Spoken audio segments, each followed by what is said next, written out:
ថាអាពាហ៍ពិពាហ៍នេះគឺជាឆាកបញ្ជាក់ប្រាប់នេះ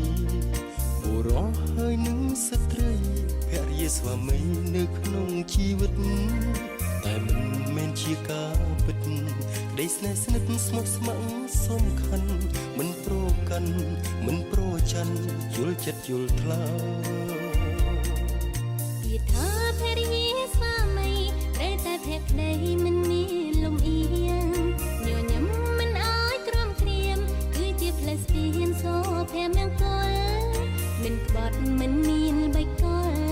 អស្គាល់តែពាក្យថាមេត្តាក្តីថ្នាក់ថ្នមបីប្រឡោមិនប្រែសាស្នេហ៍គឺពាក្យយ៉ាងខ្លីតែវាមានន័យមិនអាចកណនាស្វាមីហើយនឹងភរិយាពិតជាសំខាន់ស្នេហ៍គឺជាកម្មសិទ្ធិគឺជាជីវិតភរិយាស្វាមីបើទិញលក់ឬដូរនាំលោកីចំអល់ឡើយវិថីស្វាមីភរិយាគឺជាមេគាសួនសួរឧត្តមជីវិតសុខសាន្តសុខដុមរស់នៅជួបជុំគឺស្មោភក្តីក្តីមួយប្រពន្ធ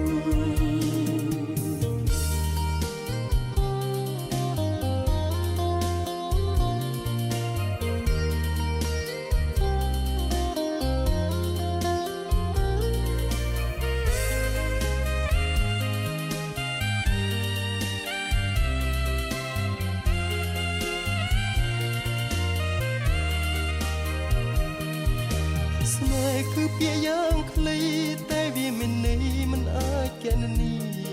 ស្វាមីហើយនឹងភរិយាពិតជាសំខាន់